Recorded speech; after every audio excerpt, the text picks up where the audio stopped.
I started from the question of how come some people enjoy other people's suffering so that it makes violence enjoyable, so that people find it heroic to punish people that they judge as bad.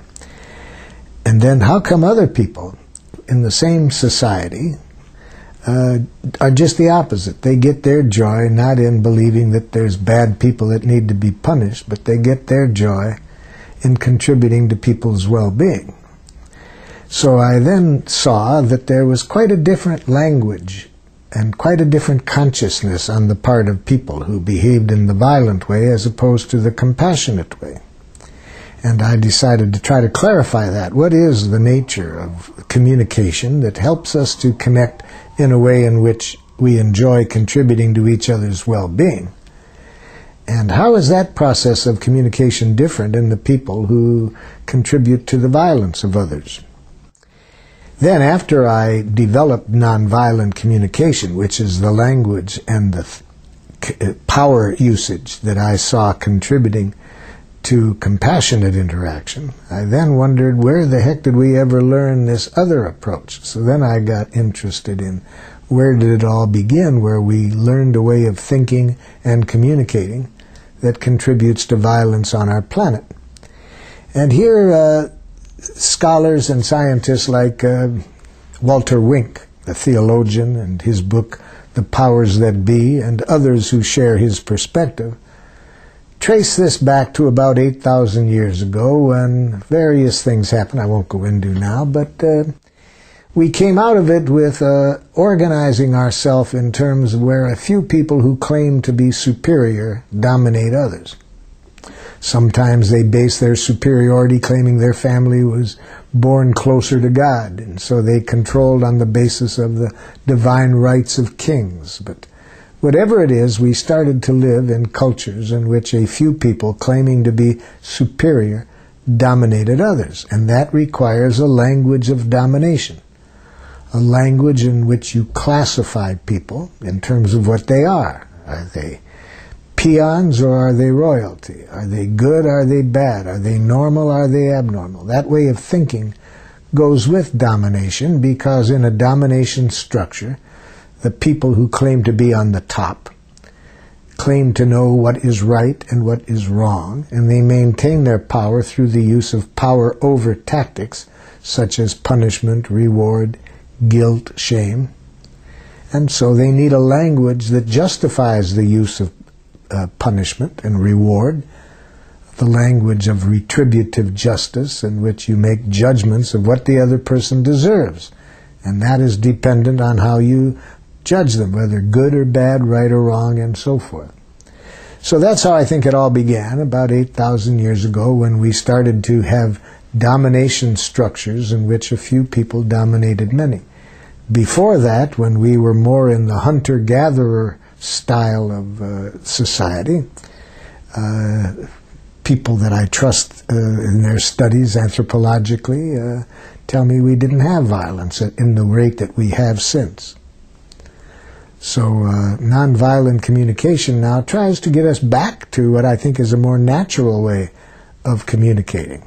So I think where we've gotten is an evolutionary snag, where we've gotten stuck on the basis of some unfortunate learning over 8,000 years.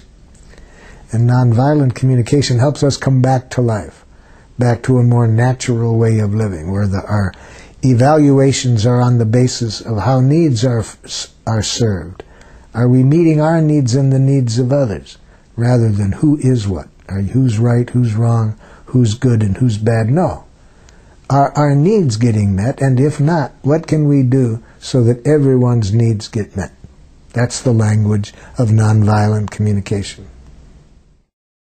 Our training is based on the assumption that the kind of beliefs and judgments that people have that lead them to dehumanize one another and to deny each other's rights, that language, we think, is a distortion of need language. That people are trying to say is that our needs are in danger. Some of our needs are in danger.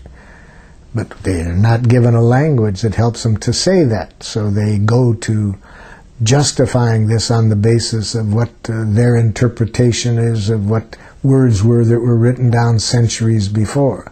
The Bible says, or the Quran says, and they then tried to use these documents as justifying that they are right and the other side is wrong. So when I'm mediating between two groups that are thinking that way, who are at war with each other, each time they use that kind of thinking, I translate it into an unmet need. So when I'm working with two groups, such as two tribes that I was working with in northern Nigeria that were at war with each other, and I ask, what needs of yours are not being met? And I'm confident if we can get everybody's needs clarified, we'll find a strategy for meeting the needs of people on both sides. And a chief from the Christian tribe immediately screams across the table, "These people are murderers." The other people scream back, "These people have been dominating us for 80 years. See, I asked for needs, and they both gave me an analysis of the other side's pathology. Sometimes the analysis takes the form of, our Constitution says, and the other side says, no, it doesn't say that, it says, or the Bible says, no, but the Quran says. So when I ask for needs, and they immediately go into these intellectual judgments that justifies their position, I translate that into what needs I hear being expressed through that. So when the chief screamed, "You people are murderers," I said, "Chief, are you saying that your need for safety isn't being met?" You see, so I hear the need behind his analysis. And if I guess wrong, he can help me, but I'm looking for needs. But I happen to guess right. That's not too hard to guess what the need might be. He said, "That's exactly what I'm saying." Okay. Then I try to get the other side to hear the need. So I said, "Would a chief on this side please tell me what you heard this chief said his needs were?" A chief on the other side of the table screamed across the table, "Then why did you kill my son?" You see, I had been told ahead of time that 3 people in the room knew that somebody who had killed a member of their family was in the group. So it's not easy, even when you get people to express the needs, it's not easy to see that in the other person when you have these enemy images.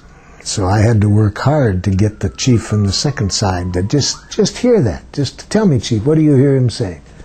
He's saying he has a need for safety. Okay, just even that makes a big difference, you see. We're out of this intellectual analysis justifying position, and we're connecting at the level of human needs. Then I helped the other side get clear what their needs were, and heard by the first side. At that point, one of the chiefs that hadn't said anything jumped up and said, "If we know how to speak this way, we don't have to kill each other." You see, it didn't take long, even in this culture, for this one chief at least, to see that if you can just talk about your needs and not into this analysis of who's right, who's wrong, we can solve anything.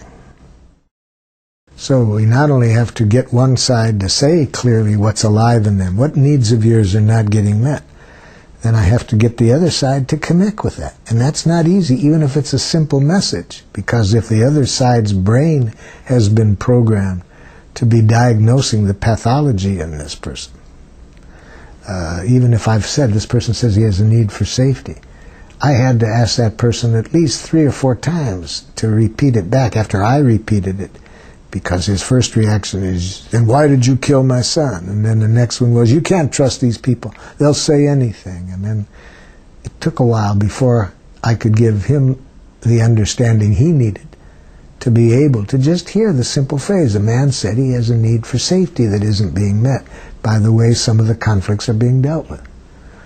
Whew, that took a lot of work just to get that far, but once I got there. So the empathy is the second party seeing this other person's humanness. And the way we see the humanness is by seeing the needs without these enemy images clouding that. It's not easy to do that.